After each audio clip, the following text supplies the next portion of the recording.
Hi అండి. ఇంట్లోనే ఈజీగా పానీపూరి ఎలా చేయాలో చూసేయండి. ఫస్ట్ ఎండు బఠానీ అనేది తీసుకొని ఒక 7-8 అవర్స్ నానబెట్టేసుకొని పక్కన పెట్టుకోవాలి. అవి నానిన తర్వాత ఒకసారి వాటిని కడిగేసి దాంట్లో కొంచెం ఉప్పు, ఒక ఆలుగడ్డను వేసేసి ఒక 6-7 విజిల్స్ అనేవి పెట్టేసుకొని ఉంటే ఉడుకుతాయండి. ఈలోపు పానీ అనేది రెడీ చేసుకోవాలి. దాంట్లో కొత్తిమీర, పుదీనా, పచ్చిమిర్చి, అల్లము, మిరియాలు, అలాగే కొంచెం జీలకర్ర అనేది తీసుకొని మెత్తని పేస్ట్లా తయారు చేసేసుకున్నాను. దాంట్లో కొంచెం చింతపండు అనేవి నానబెట్టేసి గుజ్జు అనేది తీసేసుకున్నాం. మొత్తం అంతా వడగట్టేసుకోవాలండి.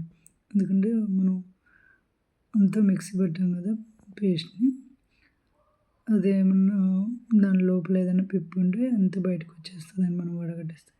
అది వడగట్టుకున్నాక దాంట్లోకి చాట్ మసాలా, ధనియాల పొడి, కొంచెం ఉప్పు, అలాగే కొంచెం నిమ్మరసం అనేది పిండేసుకొని ఒకసారి కలబెట్టేసి పక్కన పెట్టేసుకోవడం. ఇలా స్టఫింగ్ కోసం ఆలు బఠానీ ఉడకబెట్టాం కదా, ఇంకా అవి వాటర్ అనేవి పక్కన పెట్టేసుకోవాలి. వంపేసుకొని పక్కన పెట్టేసుకున్నాక మెత్తగా అనేది మెదుపుకొని దాంట్లో కారం, ఉప్పు, చాట్ మసాలా, ధనియాల పొడి, కొంచెం గరం మసాలా, కొంచెం నిమ్మరసం, అలాగే కొన్ని ఆనియన్స్, కొంచెం కొత్తిమీర అనేవి వేసేసుకొని కలిపెట్టేసి పక్కన పెట్టేసుకోండి.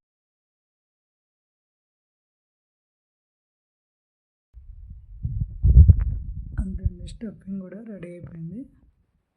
మనకు కావాలంటే టమాటా అయినా యాడ్ చేసుకోవచ్చండి.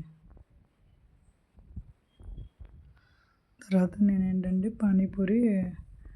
పూరీలు ఉంటాయి కదా, అవి బయట అనేది తీసుకోకుండా పచ్చివి ఉంటాయి కదా, అవి తెచ్చేసుకుని ఇంట్లోనే డీప్ ఫ్రై అనేది చేసేసుకున్నాను. ఇలా మొత్తం అన్నీ డీప్ ఫ్రై చేసేసి ఒక ప్లేట్లోకి తీసేసుకున్నాను. పూరీ స్టఫింగ్ కోసం ఆనియన్స్, అలాగే పానీ అనేవి రెడీ చేశాను కదా, ఆలు స్టఫింగ్ కూడా రెడీ అయిపోయింది. పూరీలు కూడా రెడీ అయినాయి. అంతే అండి, అంత టేస్ట్ అయిన పానీపూరి రెడీ అయిందండి.